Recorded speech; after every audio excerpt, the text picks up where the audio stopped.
welcome back again to Doom. Doom 1993. The original Doom. The ultimate Doom. Let some guys take care of each other out there. Oh, and our first run-in with the Spectre, which is the same as the Pinky, only invisible. And there's a Pinky, which is the same as the Spectre, only visible.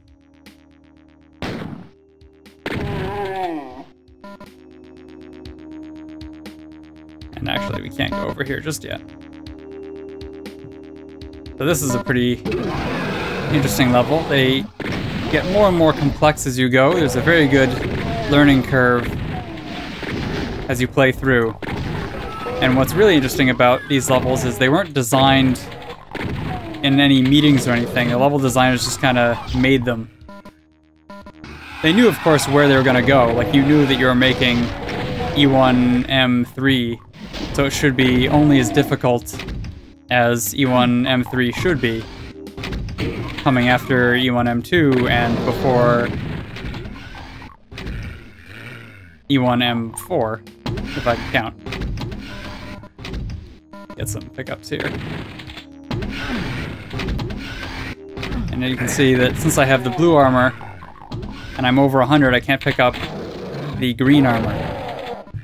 But the blue and green armor are actually very different in their properties. The blue armor, in addition to going up to 200, the blue armor also takes half of your received damage, whereas the green armor only takes a third.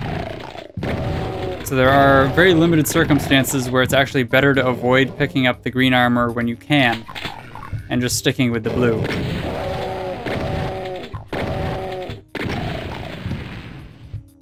Those circumstances essentially being limited to when you're really close to being able to pick up the blue.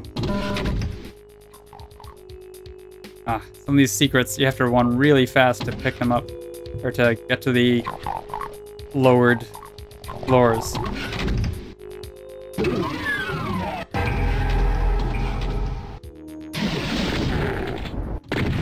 Now, the diminished lighting is part of the engine. So all of this stuff isn't manually lit. It's just when you define the level in the level file, the WAD file, the where's all the data file, it'll automatically take its initial lighting value and diminish it over distance. Yes, let me do this one time too. Which is the automatic spooky hallways and stuff. As you can see, I can't pick up the green armor here. But if, for example, I was down to like 97 and there were a whole bunch of 1 armor pickups, it would be better for me to hang on to the blue armor and get those armor pickups and be like a couple % less and have the armor be more effective than to switch to the green. And pick up a backpack full of ammo. The backpacks actually do 2 things. Why was I? There we go. As I was saying, the backpacks actually do 2 things. In addition to giving you 1 of each type of ammo, they gave me 1 rocket, 1 power cell, 1 set of shells, and 1 box of bullets. In addition to all that, they also let you carry double the amount of each of those things. And I'll just mow these guys down. Except for the guy that's too close. Actually, it looks like the shotgun guy took care of him for me. Monster infighting is a big thing in these games. Monsters will damage each other, and if there are different species, they'll retaliate against each other, so you can end up... You can see back there, they're just fighting with each other and not me. And they're shooting each other, and they'll attack each other until one of them's dead, at which point they'll eventually turn and start fighting me again.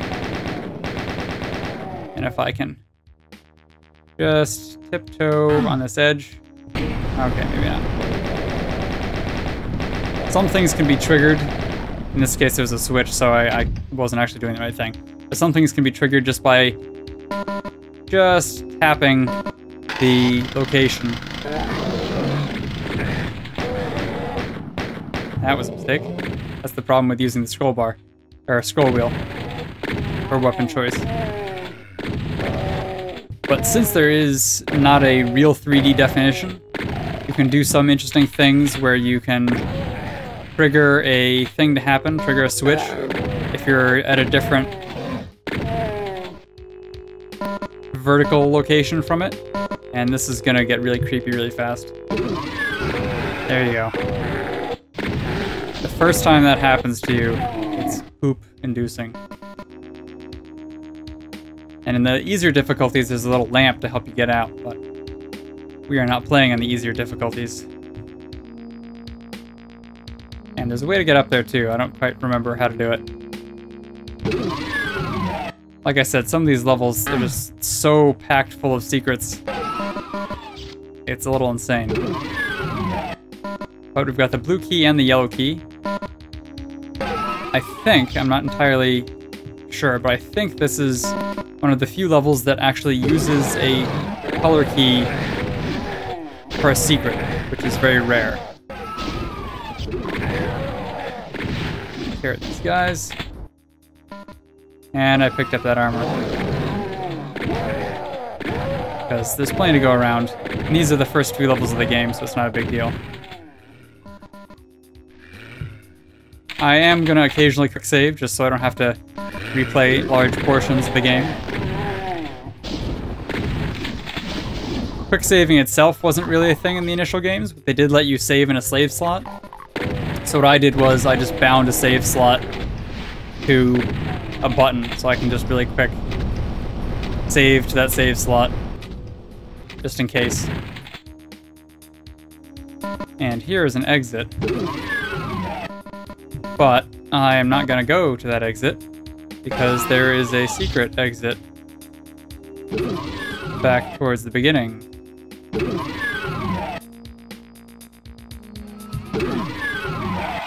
we go. And voila, a secret is revealed. There's going to be more where that came from. Thankfully, there are some useful exploding barrels. Must have been delivered by the same people that did it in Half-Life years later. And if we go back here, there is another secret exit. Or, it's the other exit.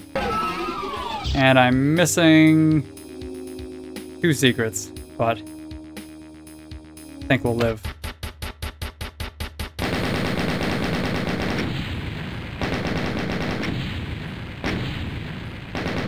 And on to the actual secret level.